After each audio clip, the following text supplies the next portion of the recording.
जी अस्सलाम वालेकुम। मेरा नाम डॉक्टर तैमूर रहमान है, मैं लम्स में पढ़ाता हूँ। सबसे पहले तो मियाँ साहब और प्रोफेसर साहब आपका शुक्रिया, आपने दावत दी। मैं थोड़ा जल्दी आ गया था तो मैंने आपका बुकलेट पूरा पढ़ लिया है एक दफ़ा। मुझे महसूस हुआ कि ये काफ़ी एम्बिशियस और पेचीदा कॉम्प्लेक्स किस्म का प्रपोज़ल है। आपके सामने जो मुझे महसूस होता है इसमें दो मेन चैलेंजेस हैं, वो आपके सामने रखना चाहूँगा और आपका जवाब सुनना चाहूँगा। एक तो एडमिनिस्ट्रेटिव चैलेंजेस हैं मैं समझता हूँ, और एक पॉलिटिकल। एडमिनिस्ट्रेटिव चैलेंजेस मैं समझता हूँ ये है कि जिस तरह इसमें अफ्रीकन कंट्रीज़ का जिक्र हुआ, नाइजीरिया की case study by a friend, civil war के बाद उसने सिविल वॉर में तो बड़ा अच्छा किरदार अदा किया, जो उन्होंने मुख्तलिफ सूबे बनाए और बहुत सारे सूबे, 3 सूबे तोड़े। मगर फिर उसके बाद बहुत सारी रिपोर्ट्स वर्ल्ड बैंक की अपनी मौजूद थी जो कहती हैं कि बहुत सिग्निफिकेंट ओवरलैपिंग ऑफ रिस्पॉन्सिबिलिटीज़ पैदा हो गई बिटवीन द डिफरेंट प्रोविंसेस जो उन्होंने बनाए। कंपटीशन पैदा हो गया बिटवीन द स्टेट्स, और उसके नतीजे में कई स्टेट्स के दरमियान या प्रोविंसेस के दरमियान बॉर्डर पे इख्तलाफात भी पैदा हो गए, जिससे काफ़ी मामलात ख़राब हुए। इसके अलावा ये कि ब्यूरोक्रेटिक कैपेसिटी का भी एक बहुत बड़ा इशू नज़र आया लोगों को, कि बहुत सारे एडमिनिस्ट्रेटिव यूनिट्स जो उनके पास इतनी कैपेसिटी नहीं थी कि वो अच्छे सिविल सर्वेंट्स वहाँ पे कर सकें। फिस्कल वायबिलिटी का बहुत बड़ा इशू ये नज़र आया कि बहुत सारे एरियाज़ जो थे वो अपने टैक्सेस से जनरेट करके नहीं चल रहे थे, बल्कि ऊपर से रेवेन्यू उनको आ रही थी, जिसकी वजह से वो वायबल हुए। आपकी रिपोर्ट में लिखा कि education, health care, police, judiciary, planning and development, taxes, labour, public safety, it's a huge number of responsibilities जो कि सुबह यही करता। हमने तो इसको कम किया। हमने ये एक्चुअली जो आप फरमा रहे हैं, हमने कहा कि इतनी मिनिस्ट्रीज होनी चाहिए, इससे ज़्यादा नहीं होनी चाहिए। ठीक हो गया। बाकी अभी तो 40 से भी ऊपर चली जाती हैं, 50 पे भी सूबे पहुंच जाते हैं। दूसरी जो आपने बिल्कुल ठीक कहा, कीनिया का अगर आप उसमें देखें, हम थोड़े से उससे डिफरेंट हैं। यस, हम इस तरह डिफरेंट हैं कि हमारे पास ब्यूरोक्रेसी का और उसकी कैपेसिटी का कोई इशू नहीं है। हमारे पास अबंडेंस में है वो लोग, ठीक। हम उन्हें कम करना चाहते हैं। अगर हमारा उसमें देखें, ये जो हम डिपार्टमेंट कम कर रहे हैं, इसमें वही ब्यूरोक्रेसी को हम कुछ कम कर रहे हैं। बजट हमारा भी अभी तक सूबों को फेडरल गवर्नमेंट से ही आ रहा है। सूबे अपनी कलेक्शन बहुत कम कर रहे हैं, लिखा भी हुआ, ठीक है। वैसे भी आपको पता फिगर है सारे हमारे पास कि सूबों को जो भी NFC अवार्ड से पैसे आ रहे हैं वो 70%, 80% वहीं से आ रहे हैं। सूबे थोड़ा बहुत अपनी कलेक्शन करते हैं। वही जो पैसे तकसीम हो रहे हैं 4 सूबों में, वो 33 सूबों में तकसीम हो जाएंगे। जो भी NFC का फार्मूला है उसी से मिलता जुलता फार्मूला बन जाएगा, तो वो सबको बराबर तकसीम हो जाएंगे। ये हमने देखा 2001 का जो लोकल गवर्नमेंट सिस्टम था, उसमें PFC भी बन गया था, प्रोविंशियल फाइनेंस कमीशन भी बन गया था। जैसे NFC है उसी तरह PFC बने थे 4 सूबों में, और उसकी जो फॉर्मेशन थी वो भी क्योंकि दी हुई थी लोकल गवर्नमेंट ऑर्डिनेंस में, उसमें 2 या 3 मेरा ख्याल है वो डिस्ट्रिक्ट नाज़िम थे, तहसील नाज़िम भी उसमें थे, और यूनियन काउंसिल नाज़िम भी उसमें थे। और वो कमीशन फैसला करता था कि किस डिस्ट्रिक्ट को आपने कितने फंड्स देने हैं। तो वो एक तजर्बा हो चुका है ऑलरेडी, और उससे ज़्यादा हो चुका है, क्योंकि डिस्ट्रिक्ट तो बहुत सारे हैं, डिवीजन्स तो उससे बड़े कम हैं। एवरेज 4 डिस्ट्रिक्ट से ऊपर एक डिवीजन बनता है।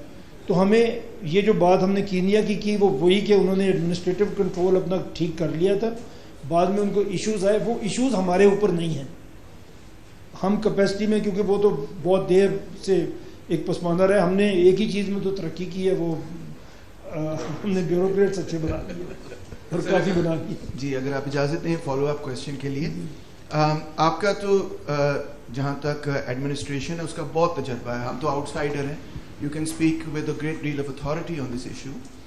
मगर दूसरा जो पहलू है वो ये है कि आप जानते हैं कि पाकिस्तान के अंदर कई तहरीकें रही हैं, और अगर हम 47 से देखें तो शायद पाकिस्तान को एग्जिस्टेंशियल क्राइसिस अगर आया तो इन्हीं किस्म की तहरीकों से आया, जो कि अपनी एथनिक नेशनल बेसिस पर रिप्रेजेंटेशन चाहती रही।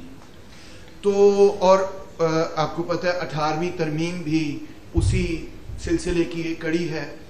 तो जो लोग ये चाहते हैं कि हमारी रिप्रेजेंटेशन एथनो नेशनल बेसिस पर हो, और within the context of the 18th Amendment and 7th NFC award and so on, तो आप कैसे देख रहे हैं सिनारियो को? क्योंकि पंजाब में तो डिफरेंट सिचुएशन है इन द सेंस के हमारे यहाँ उस किस्म की नेशनलिस्ट कॉन्शियसनेस नहीं है जिस तरह मेरे दोस्त ने कहा सिंध में मिलती है, बलूचिस्तान में मिलती है। मोर ओवर हमारी केन्या और नाइजीरिया से भी मुख्तलिफ सिचुएशन है, बिकॉज वो ट्राइबल बेसिस पर उनकी बहुत सारी डिस्टिंक्ट आइडेंटिटीज हैं, हमारी तरह वो भी नहीं है। केन्या में भी ऐसे ही आप जानते होंगे।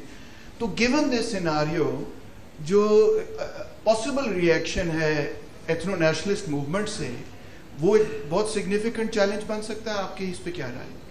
नहीं, मेरे ख्याल में मैंने जैसे अभी पहले भी कहा था, हमने इस पे जितना भी रिसर्च अपनी की है, इस तरह की जो ये कहाँ से बनती है, ये एथनिक जो इश्यूज हैं, ये सारी चीज़ें कहाँ से बनती हैं? ये महरूमी से बनती हैं।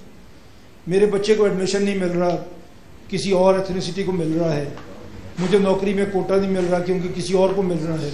यहाँ से ये चीज़ें शुरू होती हैं। या एक लीडर है जिसने डिलीवर नहीं कर पाया तो वो इस तरह की असबियतों को हवा देता है।